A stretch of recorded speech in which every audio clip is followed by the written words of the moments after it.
first generation to go. So I just want to let you know that I'm not going to ask you questions and answers. You can speak freely and tell me whatever you like. And so, yeah, I guess we can just start. If you wanted to start, maybe just telling me about when you went to residential school, how old you were. Okay, can you hear me good? Yeah, I can hear you. Okay, I was 5 years old when the Indian agency took us to go to residential school because we were orphaned by my dad, and I was very young, 5 years old. That was the hardest part for me to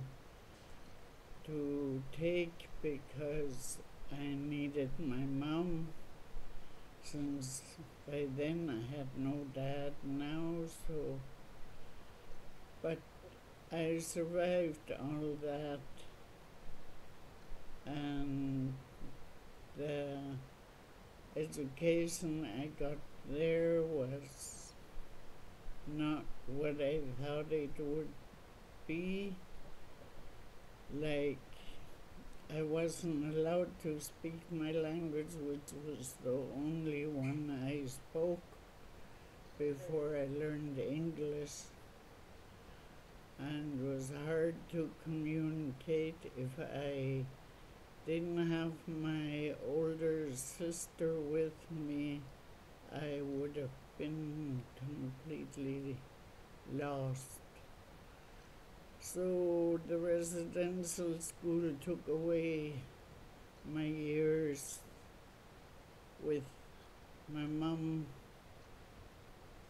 a mother-daughter connection. I don't think that was fair. When you're 5 years old, you need your mom. And I didn't have that until I got out of the St. Michael's School. That was back in I think it was 1942. I was born 1935, so it had to have been 1940, and I stayed there until 1948, I think it was. And when I was going to reconnect with my mom, that was a hard thing to do because of not seeing her and not being close to her for that many years. It was difficult to reconnect, and it took away my culture, and from that, my children now can't speak their own language. I managed to be able to learn my language after, because nobody spoke English when I came home. There was no English spoken in my household, so. But I did try teaching my mom English, and she was too well into her own language. But she did a good job of teaching me my culture, which I still carry on to my own children and to my grandchildren and great grandchildren.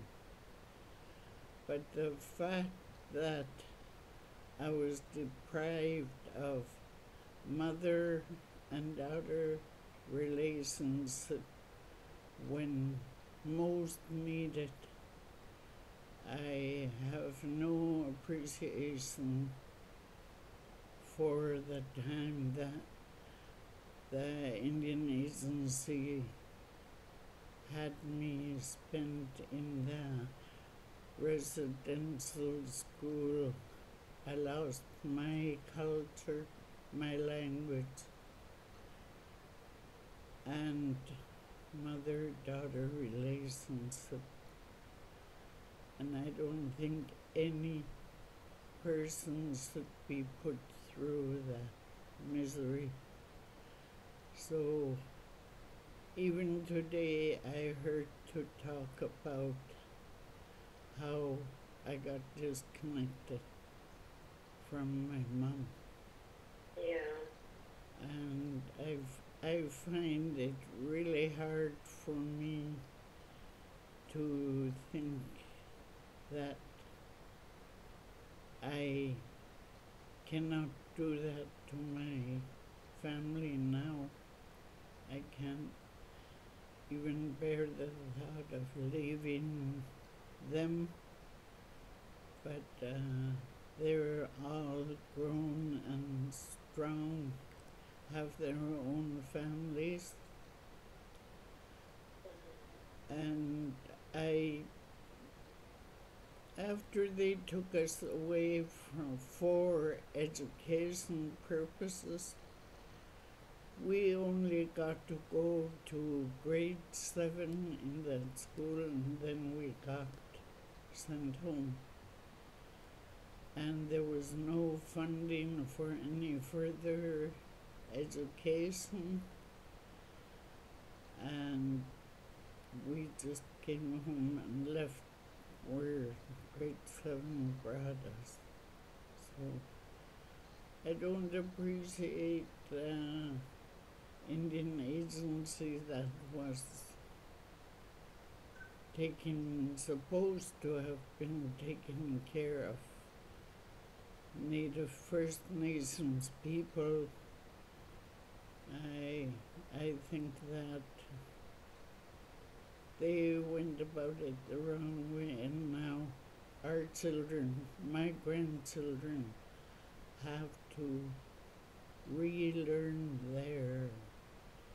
their own native tongue on account of the fact that we weren't allowed to use it back then, and we got so used to speaking English that it was hard to use my own language to my kids. So they ended up not knowing or understanding their own language, but they had to go to school to learn how to read the language so they could speak it partly.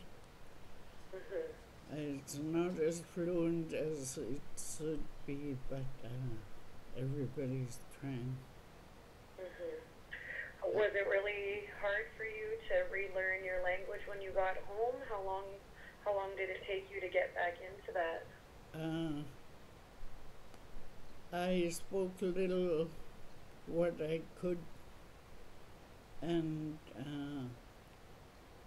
I didn't really get right back into it until after my marriage to Yet, because we made a point of trying to use it for the sake of our children, but he had the same problem. He was in the residential school for quite some time, so he wasn't really fluent in his language, but we helped each other along.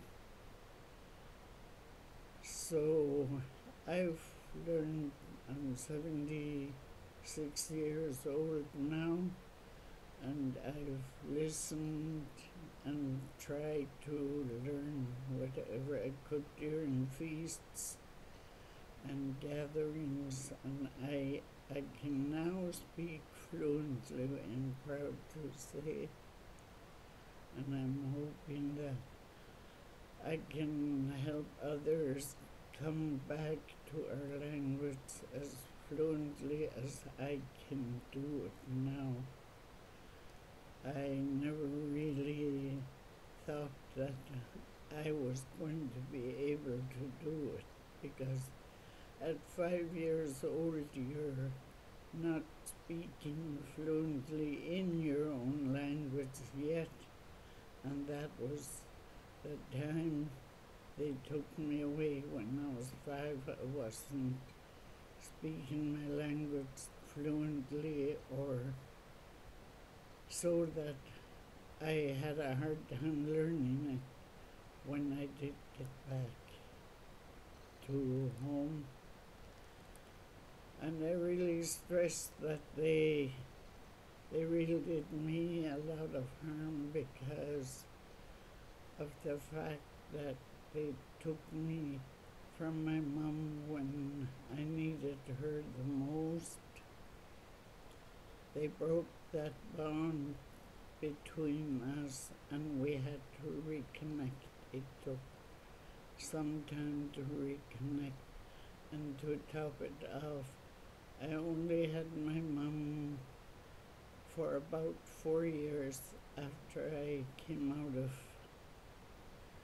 the residential school, and I hardly think that anybody could be satisfied with that much time taken away from a person you love dearly and need. But that's what they did to me. I have some dislike for the way things were done back then, but at the time I didn't realize that it wasn't doing me any good to be taken away from my mom at that time. There was a whole lot of other people that were treated that way, and I think they feel the same way I do. I don't know. I can't say thank you, although they claimed they were trying to help us, where they break families up, which is I disagree with. And the St. Michael's, you went to St. Michael's, was that near our area, or was it farther away? How far did you have to go? It's in Lower Mainland, Allard Bay. Okay. Was it an all girls, or was there boys in there as well? There were boys there too. We lived in different ends of the school. One end for the boys and one end for the girls.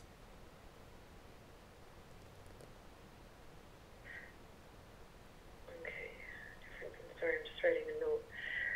So, when you were in school, while you were there in those years, was it when they were teaching you? They gave you up to grade 7 education.